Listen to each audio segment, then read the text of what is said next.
Assalamualaikum warahmatullahi wabarakatuh. Di sini saya akan mempresentasikan sebuah topik yang sangat penting dalam psikologi pendidikan, yaitu pembawaan dan lingkungan. Nah, kenapa ini penting? Karena dua hal inilah yang sangat berperan dalam membentuk siapa kita hari ini, baik dari segi karakter, kecerdasan, maupun kemampuan kita dalam belajar dan bersosialisasi. Nah, kita masuk ke pembahasan awal, yaitu pembawaan. Pembawaan dalam psikologi sering juga disebut dengan hereditas atau hereditary factors. Nah, secara sederhana, pembawaan adalah potensi dasar atau bawaan lahir yang dimiliki oleh seseorang sejak ia dilahirkan. Potensi ini diwariskan dari orang tua melalui genetik. Kalau boleh saya ilustrasikan, pembawaan itu seperti paket awal yang sudah kita terima sejak lahir. Contohnya nih, ada anak yang dari kecil sudah punya kemampuan melukis atau menyanyi tanpa diajari. Atau anak yang secara alami cepat menangkap pelajaran di sekolah. Nah, kemampuan-kemampuan seperti ini kemungkinan besar berasal dari faktor pembawaan. Tapi bukan berarti semua yang kita miliki itu murni bawaan ya. Karena nantinya kita akan melihat bahwa lingkungan juga punya peran yang sangat besar. Oke, selanjutnya ada faktor-faktor pembawaan. Nah, di slide ini kita mencantumkan ada 5 faktor pembawaan, yaitu faktor genetik atau gen, jenis kelamin, struktur dan kondisi fisik, temperamen, serta kecerdasan atau IQ bawaan. Kita jelaskan dari yang awal dulu, yaitu faktor genetik. Faktor pertama adalah faktor genetik atau gen. Nah, ini adalah warisan biologis yang kita terima dari orang tua. Misalnya, jika orang tua kita memiliki tinggi badan yang tinggi, maka besar kemungkinan kita juga akan tinggi. Gen juga berpengaruh terhadap bakat alami yang kita miliki. Ada yang sejak kecil menunjukkan kemampuan menggambar yang luar biasa atau mudah memahami matematika. Ini semua berasal dari pengaruh genetik. Selanjutnya, jenis kelamin. Laki-laki dan perempuan memiliki perbedaan biologis yang cukup signifikan, termasuk dalam hal perkembangan fisik, emosi, dan cara berpikir. Misalnya, dalam beberapa hal, perempuan lebih cepat dalam perkembangan bahasa, sedangkan laki-laki cenderung lebih cepat dalam koordinasi motorik kasar. Tentu saja ini bukan berarti satu lebih baik dari yang lain, tetapi menunjukkan bahwa jenis kelamin turut menentukan pola perkembangan seseorang. Yang ketiga adalah struktur dan kondisi fisik. Ini mencakup kondisi tubuh kita secara keseluruhan, seperti tinggi badan, bentuk tubuh, kesehatan organ-organ tubuh, dan sebagainya. Seseorang yang memiliki kondisi fisik yang sehat dan bugar akan lebih mudah menjalani aktivitas belajar, bermain, ataupun bersosialisasi. Nah, sebaliknya, seseorang dengan kondisi kesehatan yang kurang baik mungkin mengalami hambatan dalam proses tersebut. Contohnya, seorang anak dengan gangguan penglihatan mungkin memerlukan alat bantu atau pendekatan khusus dalam belajar. Ini menunjukkan bahwa kondisi fisik sangat mempengaruhi cara seseorang berkembang. Yang keempat ada temperamen. Temperamen adalah kecenderungan emosional atau karakter dasar yang dimiliki seseorang sejak lahir. Ada anak yang sejak bayi mudah tersenyum dan tidak rewel, ada pula yang cepat marah dan sulit didengarkan. Temperamen ini akan mempengaruhi bagaimana individu merespon lingkungan, stres, maupun tekanan sosial. Misalnya, anak dengan temperamen tenang cenderung lebih mudah fokus di kelas, sementara anak yang impulsif mungkin lebih aktif dan sulit diam. Guru dan orang tua perlu memahami karakter dasar ini agar bisa memberikan pendekatan yang sesuai. Yang terakhir adalah kecerdasan bawaan atau IQ. Ini adalah kemampuan otak seseorang yang diwariskan secara genetik. Kecerdasan ini mempengaruhi seberapa cepat seseorang menangkap informasi, memecahkan masalah, dan belajar hal-hal baru. Walaupun IQ bisa dikembangkan, tapi dasar kemampuan ini sudah terbentuk sejak lahir.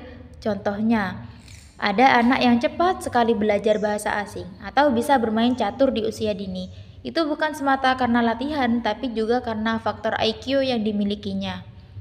Nah, jadi dapat kita simpulkan bahwa faktor pembawaan sangat penting dalam membentuk siapa kita. Faktor-faktor seperti genetik, jenis kelamin, kondisi fisik, temperamen, dan kecerdasan bawaan adalah hal-hal yang tidak bisa kita pilih, tapi sangat berpengaruh terhadap kepribadian dan kemampuan kita. Namun, penting juga untuk diingat bahwa meskipun faktor pembawaan ini sangat kuat, lingkungan dan pengalaman juga punya peran besar dalam perkembangan kita. Artinya, meskipun seseorang mungkin lahir dengan kondisi tertentu, dengan lingkungan yang mendukung dan usaha yang kuat, ia tetap bisa berkembang secara optimal. Selanjutnya, lingkungan. Apa itu lingkungan? Nah, setelah kita membahas pembawaan, kita akan menjelaskan definisi dari lingkungan. Tadi, pembawaan kan berasal dari dalam diri kita. Maka lingkungan berasal dari luar diri kita.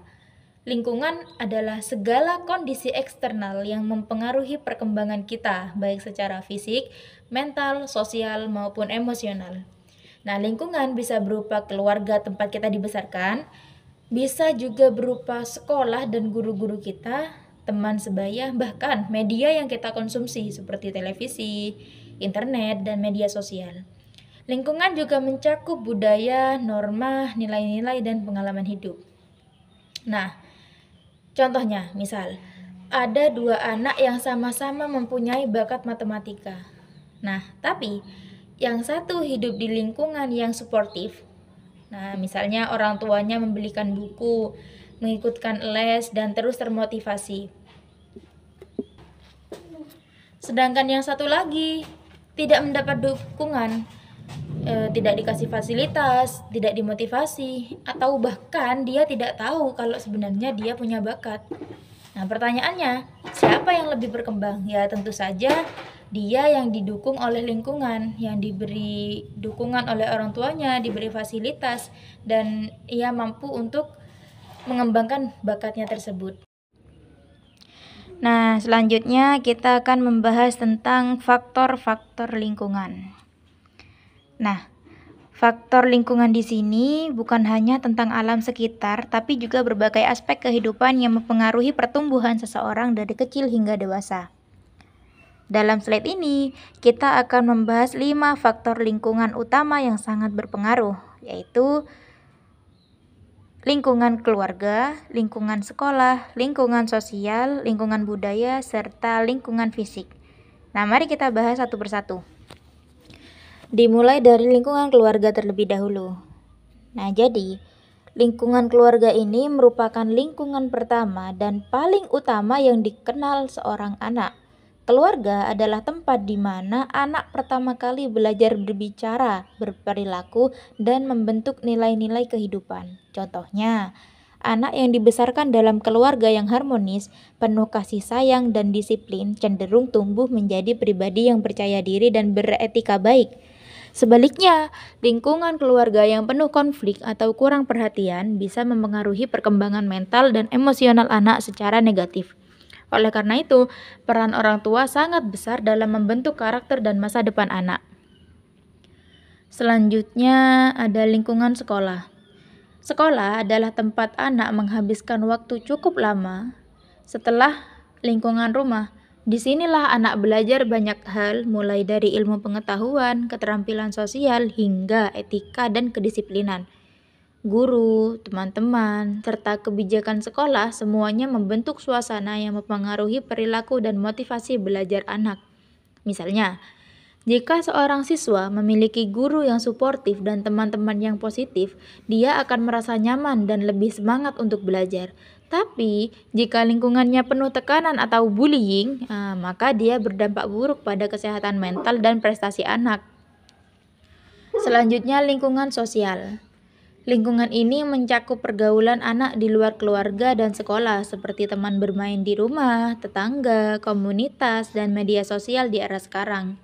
Lingkungan sosial sangat mempengaruhi cara anak berinteraksi dan bersikap terhadap orang lain. Pengaruh teman sebaya atau yang sering kita sebut peer group bisa sangat kuat. Disinilah anak mulai belajar memilih mana yang baik dan buruk berdasarkan pengaruh sosial. Contohnya, anak yang dikelilingi oleh teman-teman yang rajin dan memiliki tujuan hidup jelas cenderung akan ikut terbawa dalam kebiasaan positif. Namun, Jika berada dalam lingkungan pergaulan bebas, risiko terlibat hal negatif juga lebih tinggi. Selanjutnya, lingkungan budaya. Budaya di sini mencakup nilai-nilai, norma, adat istiadat, dan tradisi yang berlaku dalam masyarakat tempat anak tumbuh. Setiap budaya punya cara pandang tersendiri dalam mendidik dan membentuk karakter. Misalnya, dalam budaya Jawa, anak diajarkan untuk selalu menghormati orang tua dan berbicara dengan bahasa halus. Nilai-nilai ini akan terus dibawa oleh anak hingga dewasa. Budaya juga mempengaruhi pandangan terhadap pendidikan, peran gender, serta cara menyelesaikan masalah. Yang terakhir ada lingkungan fisik. Lingkungan ini meliputi kondisi tempat tinggal, kebersihan, keamanan, dan akses terhadap fasilitas umum seperti sekolah, taman, atau layanan kesehatan. Lingkungan fisik yang sehat, nyaman, dan aman akan mendukung perkembangan fisik dan mental anak secara optimal.